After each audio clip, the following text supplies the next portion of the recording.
Hey everybody, it's me, Steve Schnee, the CD Junkie. This is going to be a little bit different. I'm not going to review a CD. I'm actually going to review a DVD, Blu-ray, and digital copy that you can get in this little package here. I am going to talk about the movie Elvis. You know, I was originally going to put this up as a short, but I just wanted to talk a little bit about it. I won't waste too much of your time, but I'm going to start off with a spoiler alert that Elvis dies in the movie. Now, look, Elvis is my favorite male vocalist of all time. I mean, I've made videos about Elvis in the past. He's the artist that I have the most CDs by.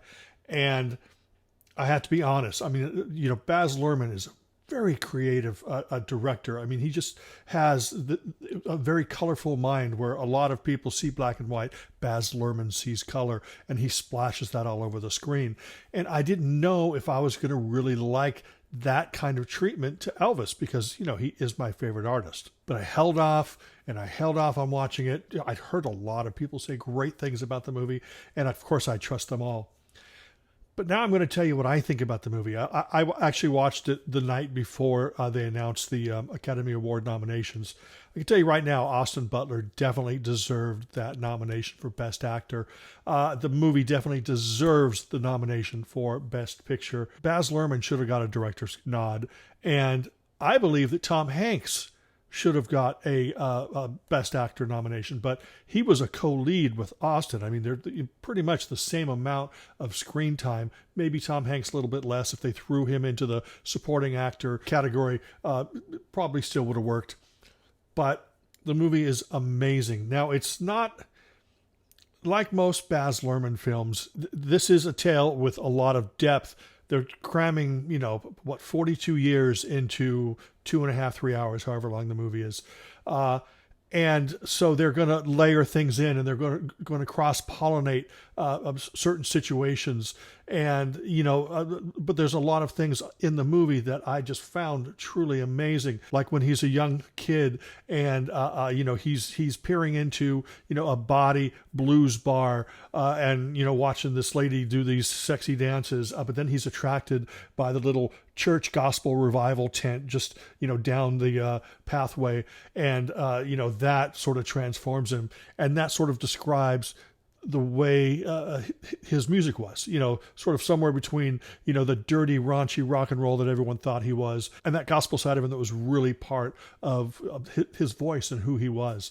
I thought that was amazing. So many wonderful things. I'm not going to sit here and go, well, gee, the arrangement of Trouble that he does in 1956, he wasn't doing that arrangement. That's the 1968 arrangement of it. Stuff like that. I don't care because, like I said, he's cross-pollinating certain situations. And, he even does that with the music. There is hip-hop in there. There are vocal performances by other artists, blues artists and, the guy playing Little Richard. And it's a mesmerizing film because you know the tale already, but it's taking you in a different way than you expect. The movie is told from the perspective of Colonel Tom Parker, and a lot of people complained about Colonel Tom having the Dutch accent, because Colonel Tom, for you that don't know, Colonel Tom was actually born in the Netherlands, and he came to America, but he, claimed he was a colonel, and he's basically a con man. Some people, called him a snowman or carny or whatever. He was a con man. He was a smart con man because, he was able to move Elvis from opening from Hank Snow to headlining in Vegas. And he really drove the guy's career, but he sort of did it in sort of underhanded ways.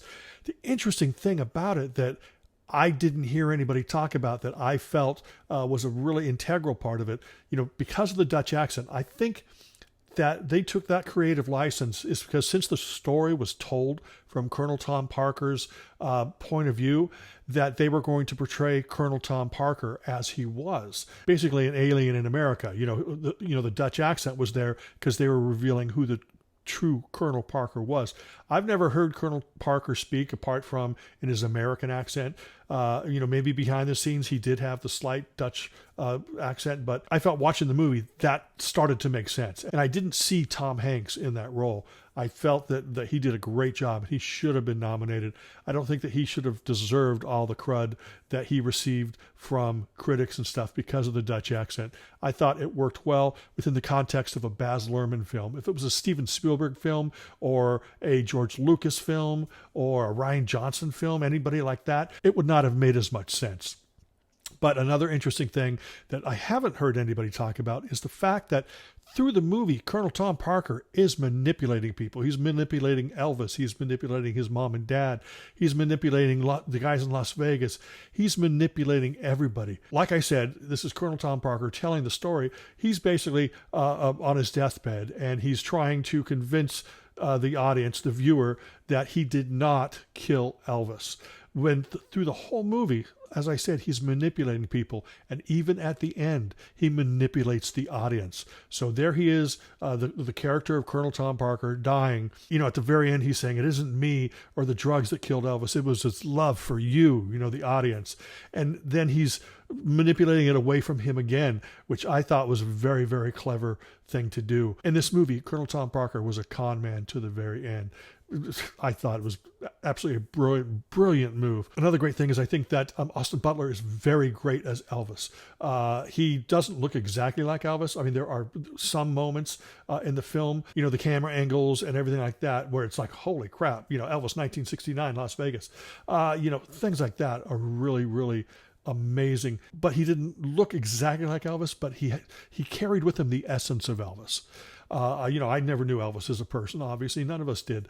But, we have a vision of Elvis as the superhero star and Elvis as, the humble guy from Memphis, Tennessee. Well, somewhere in between is the Elvis in this movie here. And it is almost a superhero movie in a way. I mean, I love the Marvel films, and this has some of the same colors as Marvel films. Now, Elvis may not be a hero with a cape, but you see his journey from just this young man to the very end. And it is an incredible journey, and the things that he did in his life are superhero worthy. So it's really a fascinating, wonderful film. I've only watched it once, and I want to watch it over and over again. I usually don't like biopics, but this one is absolutely outstanding. I highly recommend anybody check it out. Anyway, that's it. I appreciate you. Remember to like, comment, share, subscribe, to ring that bell for future notifications. And until the next time, remember me. I'm Steve Schnee, the CD Junkie.